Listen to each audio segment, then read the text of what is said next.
So one thing I do hear from a lot of students quite often when I know they're interested in entrepreneurship, but the one thing that usually holds them back is they say the same thing, which is, I don't think I'm experienced enough. So what would you tell those students that when they say, I'm not experienced enough, I'm going to wait until I work 5 to 10 years and then try out my venture? I have my own response to it, and I always tell them, but what would your response be to that question? That's a really good question, because that's what I get as well, is that they always feel that they're still not ready and there's a lot of work that needs to be done. And to be honest, sometimes they just don't do anything and they abandon any idea that they have. So one of the things that we'll do is that we'll invite them to our meetings, and then they will see that all of the other participants are at idea level. And most of the students that I work with, because it's still the first step of the pipeline, is all ideas. It's just ideas that they got. Sometimes they come with 3-4 ideas and they're all over the place. But that's why our programs are really just for even for students with no idea. So our startup bootcamp, the first thing start with ideation for those who don't have ideas and are really interested in being entrepreneurs, but they don't have ideas. So they just come to see what are the techniques that they can really utilize to be able to get that perfect idea that they want to work on. So we really start from early on.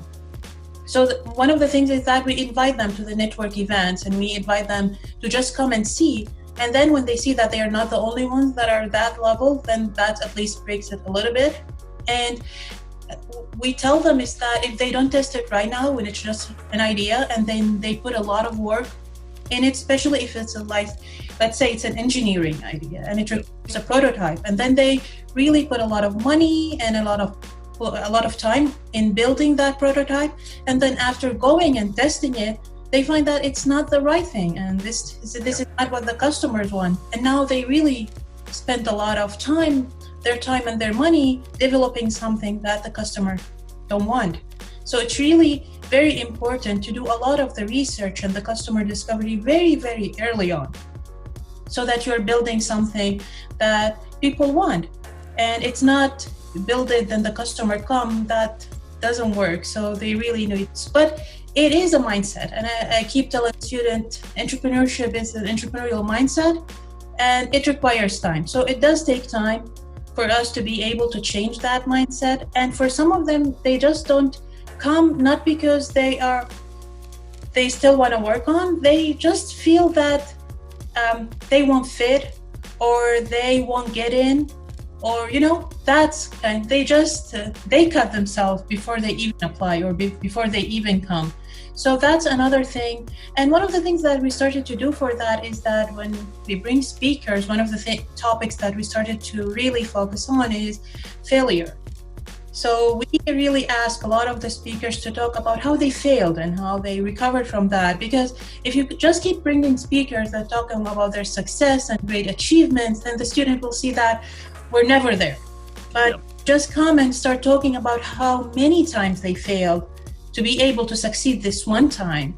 Then the students will start to change their perspective and their mindset about that. And that's how they start. But it does take time. But we need to be patient and really take it step by step. Yeah, and I think one thing that was also very important for all these the speakers that May and the team have brought the students, a lot of them are from the region. Yep. A lot of them graduated from UCR. And I think, in a region where it's what I found at the beginning extremely hard to understand was geographically, it's very hard to connect with people. Yep. And not that you don't want to be connected, it's hard, it's challenging to find out what other people are doing. So bringing those people and offering local examples, people that started from, were in the same situation and, they were successful and they failed and then they tried again. I attended some of May's meetings, and the speakers that she brought in, those were extremely powerful. And that's something we've also seen at Seed Lab. And May was one of the speakers, bringing people that the participants can relate to easily. And, they had the same challenges when they grew up.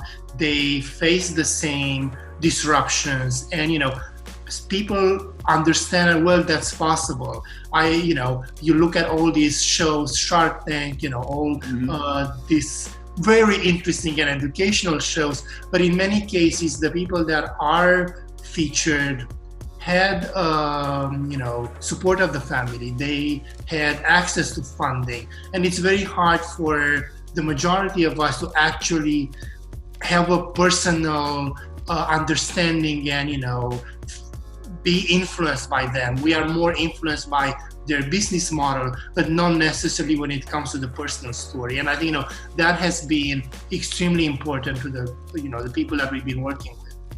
Yeah, definitely. I agree with that 100%. And I think the one interesting thing about entrepreneurship that's kind of, and it goes back to what both of you were saying, is with these success stories and how it's getting glorified and all that, there's a weird false perception of entrepreneurship, what goes behind it. It's not an easy road. There's a lot of failures that are involved with it. And that's usually the one thing I always try to tell students is that your own life experience is your best teacher. Like, you're not going to learn this information from anything else except if you physically try it and fail it and keep going and failing and failing and failing.